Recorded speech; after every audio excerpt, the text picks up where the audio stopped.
मुसीबत में किसी का साथ नहीं छोड़ना। बूढ़े गिद्ध की ज्ञानवर्धक बातें आपका भविष्य बना देगी। नमस्कार दोस्तों, हमारे YouTube चैनल सच्ची कहानी में आज आपका फिर से पुनः स्वागत है। एक नई वीडियो के साथ। ये वीडियो बड़ी ही ज्ञानवर्धक और प्रेरणादायक है। दोस्तों, ये कहानी एक बूढ़े और बुद्धिमान गिद्ध की है। दोस्तों, इस कहानी से आपको ये शिक्षा मिलेगी कि कभी भी इतने स्वार्थी और इतने मतलबी कभी मत बनना जो तुम्हारे साथ हर समय साथ देने वाला हो, हर मुसीबत में तुम्हारे साथ खड़ा रहा हो, उसका साथ कभी मत छोड़ना। ये गलती भूल कर के अपने जीवन में मत करना। दोस्तों, जीवन में अनेकों संकट की घड़ी आती हैं और संकट की घड़ी में आदमी को, व्यक्ति को धैर्य से काम लेना ही अक्लमंदी और बुद्धिमानी है। बने रहिए हमारे साथ इस वीडियो की समाप्ति तक। ये कहानी बड़ी ही शिक्षाप्रद और ज्ञानवर्धक है। दोस्तों, आपसे एक निवेदन है कि अगर आपने हमारा चैनल अभी तक सब्सक्राइब नहीं किया है तो हमारे चैनल को सब्सक्राइब कर लें, और जो आप हमारी वीडियो देख रहे हैं और आप हमारे चैनल पर हमारे लिए एक नए मेहमान और नए दर्शक बनकर के आए हैं, आपसे निवेदन है कि हमारे चैनल को प्लीज़ सब्सक्राइब कर लें, क्योंकि आपका एक सब्सक्राइब हमारे लिए बहुत ही महत्वपूर्ण है। और आपके लिए हम लोग इतनी कड़ी मेहनत करने के बाद नई नई ज्ञानवर्धक कहानी जो लेकर के आते हैं, और आप बिना चैनल को सब्सक्राइब किए और बिना वीडियो को लाइक किए हमारी वीडियो को देखते हैं। दोस्तों, आपका एक उंगली चलाने से क्या जाता है, कौन सा फर्क पड़ता है? इसमें आपका हमारे लिए एक एहसान बनता है और हमारा भी काम हो जाता है। मित्रों, आइए आपका अमूल्य समय न नष्ट करते हुए सीधे कहानी में आते हैं। मित्रों, प्राचीन काल में एक जंगल में एक पीपल का विशाल वृक्ष था, और वो वृक्ष इतना चारों तरफ फैला हुआ था कि उस जंगल के सभी पंछी वहाँ पर शाम को मिलजुल कर के रहा करते थे और बड़े आनंद में अपना जीवन उस वृक्ष पर व्यतीत कर रहे थे। और उन्हीं पक्षियों के बीच में एक बूढ़ा और बुद्धिमान गिद्ध भी रहा करता था। दोस्तों, उनका जीवन भली भांति उस पीपल के वृक्ष पर गुजर रहा था। मित्रों, थोड़े ही दिनों में वो वृक्ष किसी कारणवश सूखने लगा, और सूखने के कारण उस पेड़ के सारे पत्ते झड़ गए। धीरे धीरे कुछ ही दिनों में वो पेड़ एकदम जर्जर होने लगा।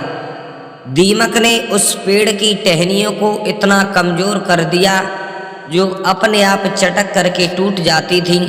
उस पेड़ पे रहने वाले सभी पंछी छोड़ करके पास में ही दूसरे वृक्ष पर अपना नया घर, नया घोंसला बनाने लगे। पास के ही पेड़ों पर जब वो रहने लगे हैं, लेकिन उस सूखे हुए वृक्ष पर वही बूढ़ा और विद्वान गिद्ध रह गया। वो गिद्ध उस पेड़ को छोड़ करके नहीं गया।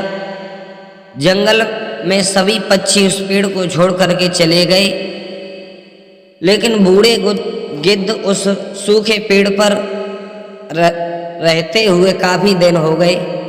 एक दिन पक्षियों ने उस बूढ़े गिद्ध को देखा है और गिद्ध को देखने के बाद सभी पंछी बोले हैं कि ये पेड़ इतना कमजोर हो गया है, इतना जर्जर हो गया है कि ये गिरने की कगार पर है। और ये बूढ़े गिद्ध को क्या हो गया है, ये इस पेड़ से आना नहीं चाहता। सभी पंछी एकत्रित हुए हैं और एकत्रित होने के बाद उसी सूखे वृक्ष के पास पहुंच गए और गिद्ध से बोले हैं, हे गिद्ध बाबा, तुम्हें ये मालूम है कि इस पेड़ पर रहने वाले सभी पंछी उड़ कर के दूसरी जगह अपना बसेरा कर लिया है और ये वृक्ष इतना कमजोर हो गया है कि ये कुछ ही दिनों में गिरने वाला है और तुम इस वृक्ष को छोड़ कर के नहीं जाना चाहते। इससे आपसे हमारा निवेदन है कि इस पेड़ को छोड़ कर के दूसरी जगह अपना स्थान बनाए। तो बूढ़ा बुद्धिमान गिद्ध बोला है, देखिए हम इस वृक्ष को छोड़ करके नहीं जाएंगे, ये हमारी जन्मभूमि है और इसकी छत्र छाया में हमारा जीवन कटा है। ये हमेशा हमारे साथ संकट की घड़ी में हमारा कंधे से कंधा मिलाकर के इसने साथ दिया। और मैं इतना स्वार्थी नहीं हूँ, इतना मतलबी नहीं हूँ जो आज इसके ऊपर संकट है और मैं इसे संकट की घड़ी में छोड़ करके चला जाऊं। दोस्तों, ये बात जब गिद्ध ने उन पक्षियों से कही तो वो पक्षी बोले हैं कि ये हमारे कहने से इस वृक्ष को छोड़ करके नहीं जाएंगे। सभी पंछी मिलकर के और देवराज इंद्र के पास गए और देवराज इंद्र के पास जाकर के दोनों हाथ जोड़ कर के सभी पक्षियों ने अरदास की, निवेदन किया कि हे महाराज, हमारे पक्षियों का राजा है गिद्ध, वो एक सूखे वृक्ष पर बैठा है और वो सूखा पेड़ गिरने की कगार पर है, लेकिन वो गिद्ध वहाँ से आना नहीं चाहता।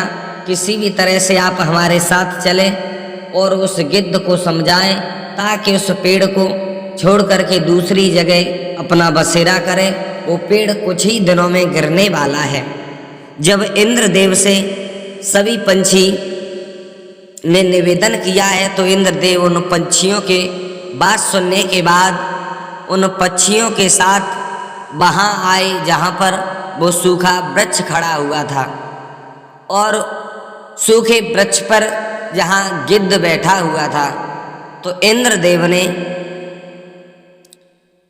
गिद्ध से कहा है कि हे गिद्धराज, तुम्हें ये नहीं मालूम है कि ये वृक्ष अपनी शक्ति छोड़ चुका है और ये जर्जर हो गया है और ये गिरने की कगार पर है और कोई अनहोनी न हो जाए उससे पहले इस वृक्ष को छोड़ करके आप दूसरे वृक्ष पर बसेरा लें। नाना प्रकार से इंद्रदेव समझाने लगे हैं।